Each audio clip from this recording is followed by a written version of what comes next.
तेलंगाना के chief minister के चंद्रशेखर राव की सदारत में आज प्रगति भवन में एक निहायत खुसूसी इजलास मुनक्किद हुआ। तकरीबन 7 घंटों तक चले इस इजलास में रियासत में लॉकडाउन के अलावा दीगर अहम मामलात पर खुसूसी बातचीत की गई। इस इजलास में रियासती वज़रा के अलावा मुताल्लिका ओहदेदारों ने शिरकत की। बाद चीफ मिनिस्टर केसीआर ने प्रेस मीट करते हुए इजलास में लिए गए फैसलों के बारे में तफसील बताई।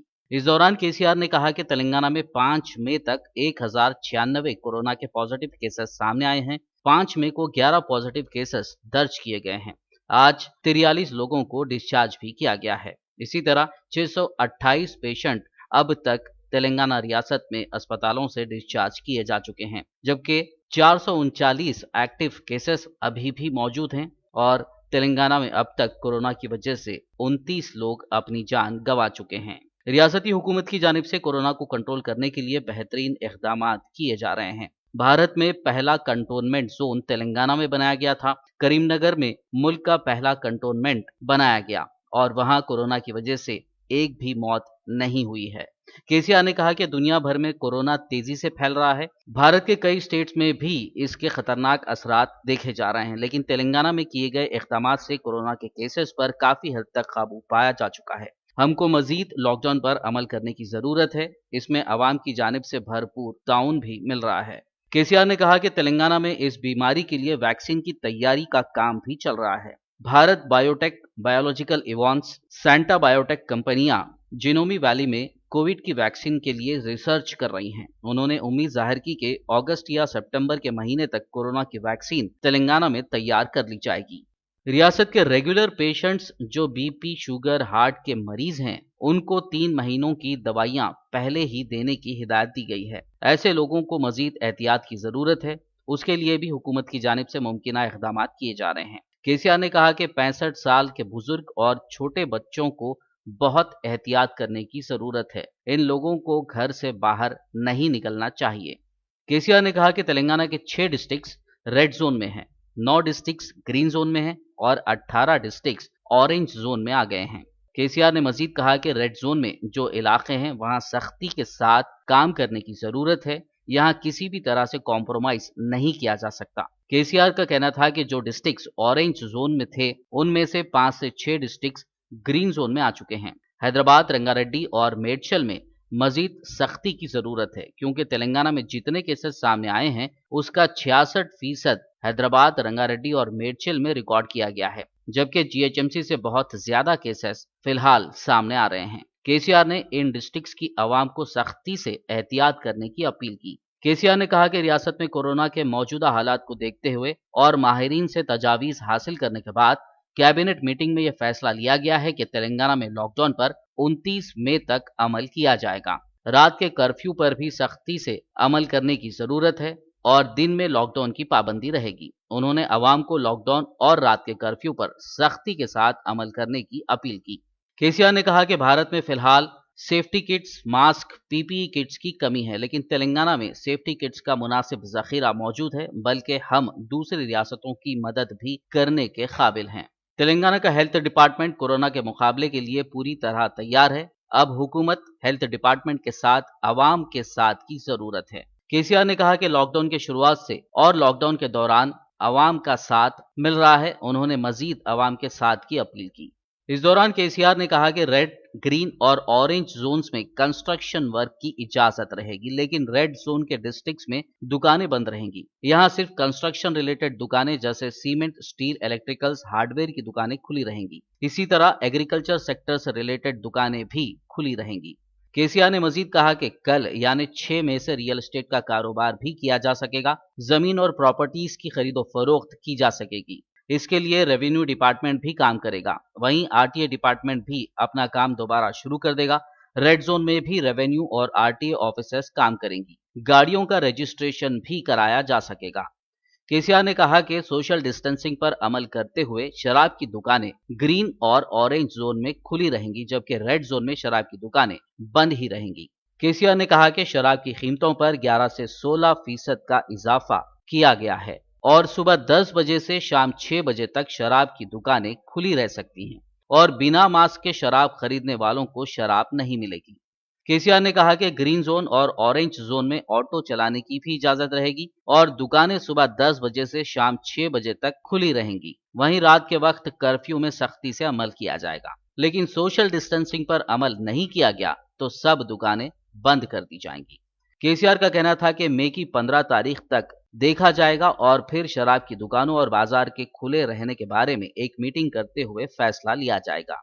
केसीआर ने कहा कि एसएससी के एग्जाम्स भी हाईकोर्ट की हिदायत पर अमल करते हुए मुनक्किद किए जाएंगे, लेकिन स्टूडेंट्स की सेहत का भरपूर ख्याल रखते हुए एग्जाम कंडक्ट किए जाएंगे। इसके अलावा कल से इंटर के पेपर वैल्यूएशन का काम भी शुरू हो जाएगा। माइग्रेंट लेबर्स के बारे में केसीआर ने कहा कि जो लोग जाना चाहते हैं उनके लिए हुकूमत की जानिब से ट्रेन का इंतजाम किया जा रहा है, लेकिन जो लोग यहाँ रुकना चाहते हैं उनके लिए भी हुकूमत की जानिब से चावल और पैसों का इंतजाम किया जा रहा है। जो लोग जाना चाहते हैं वो जा सकते हैं और जो लोग रुकना चाहते हैं वो रुक सकते हैं। उन्हें घबराने की जरूरत नहीं है। में काम कर रहे हैं। हम आपको, जैसा मैंने पहले बताया था, हमारे बेटे हमारे तेलंगाना राज्य विकास के प्रतिनिधि मानते हैं। आप बेफिक्र से यहाँ काम कर सकते हैं। यहाँ सारा काम खुल जा रहा है, आपको करने के लिए पूरा काम मिल जाएगा। हाउसिंग एक्टिविटी चलेगा, रियल एस्टेट चलेगा, काफ़ी और काम भी चल पड़ेगा, इंडस्ट्री भी चलेगा। तो लिहाजा आप अपना काम ढूंढ सकते हैं। जहाँ आप पहले से काम कर सकते हैं वहाँ आप आराम से अपना काम कर सकते हैं। जो लोग जाने के लिए मन बना लिए हुए हैं, आप लोग जा सकते हैं, कोई पाबंदी हम रोकेंगे नहीं, लेकिन एकदम लाखों लोगों को हम नहीं भेज सकते। आज मेरा यूपी सीएम साहब से बात हुआ, बिहार सीएम साहब से बात हुआ, कई चीफ मिनिस्टर लोगों से और कई अधिकारियों से मेरा बात हुआ उत्तर भारत में। वो लोग भी लेने के लिए तैयार है, लेकिन उन्होंने एक दिक्कत बताया कि जो लोग जाना चाहते हैं उनका सूची हमको वहाँ भेजना पड़ता है, कितने लोग जाएंगे।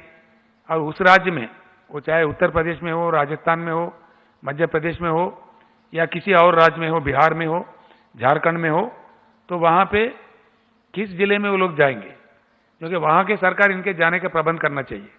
वहाँ पे भी पब्लिक ट्रांसपोर्ट नहीं है, इनके लिए स्पेशल प्रबंध करना पड़ेगा। अब ये लोग सडनली जाके उतर गए। और बिहार जैसा राज्य है, वहाँ के लोग बता रहे थे, वहाँ के सीएम साहब और चीफ सेक्रेटरी बता रहे थे, कई लाख लोग वहाँ पहुँच रहे। तो एकदम 1 लाख लोग आ जाए तो उनको संभालना उनको मुश्किल हो जाएगा। तो वो लोग भी एक शेड्यूल बना रहे, अगर बाहर से लोग आ रहे तो किस प्रकार से उनको कौन से रेलवे स्टेशन पे उतारा जाए, किधर लिया जाए और जैसा सेफली उनका घर पहुंचा दिया जाए, उनके गांव पहुंचा दिया जाए। इसके लिए टाइम लगेगा। तो इसीलिए दूसरे राज्यों से जो तेलंगाना में काम कर रहे हैं भाई बंधुजन है, कोई आपको घबराहट की जरूरत नहीं है। आप जाना चाहो तो हम भेज देंगे, लेकिन ज़्यादातर रुकने का प्रयास कीजिए। और इकट्ठा सारे लोग इकट्ठा जाएंगे संभव नहीं है, आप लोग ये समझना चाहिए। लाखों में हजारों में हम नहीं भेज सकते। अब आज 11 ट्रेन हमने भेज रहे हैं। आज देखिए, बिहार के लिए 5 गाड़ी रवाना हो रहे, झारखंड के लिए 1 गाड़ी हो रहे, राजस्थान के लिए 1 ट्रेन जा रहे, उत्तर प्रदेश के लिए 2 ट्रेन जा रहे और मध्य प्रदेश के लिए 2 ट्रेन जा रहे। तो इस प्रकार से 11 ट्रेन आज हैदराबाद से रवाना हुई।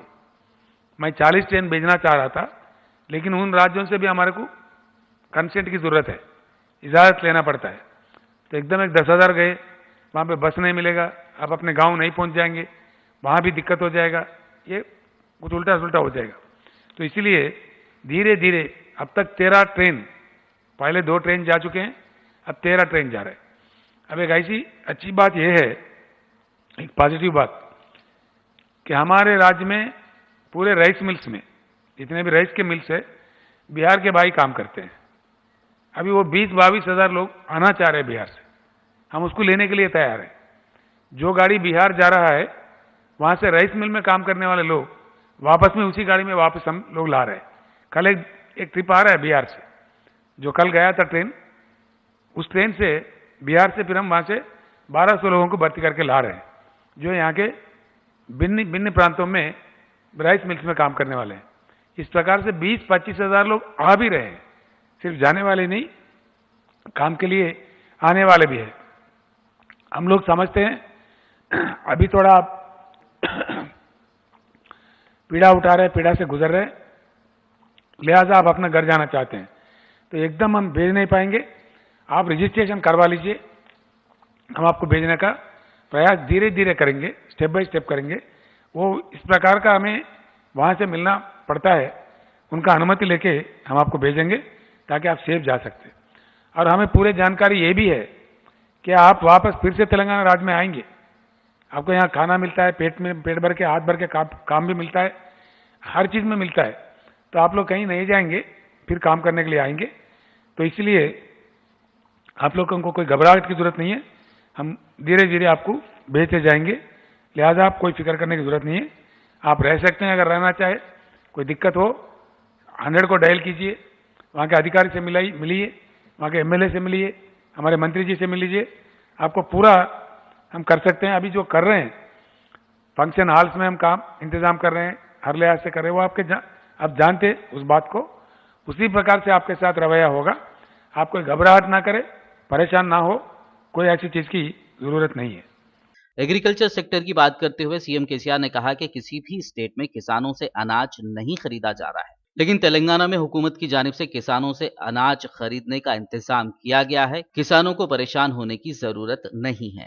केसीआर का कहना था कि सोशल डिस्टेंसिंग पर सबको सख्ती से अमल करना होगा, वरना जो दुकानें और कारोबार खोले गए हैं उन्हें फिर से बंद कर दिया जाएगा। तेलंगाना में अब तक लॉकडाउन और रात के कर्फ्यू में सख्ती से अमल किया जा रहा है और इस पर मजीद सख्ती की जरूरत है। मई 15 तक का जायजा लेने के बाद रेड जोन्स में भी दुकानें खोलने की इजाजत दी जा सकती है। जब तक रोजमर्रा में इस्तेमाल के जरूरी सामान की दुकानें ही रेड जोन्स में खुली रहेंगी। उम्मीद है जल्दी ही जिंदगी मामूल पर लौट आएगी।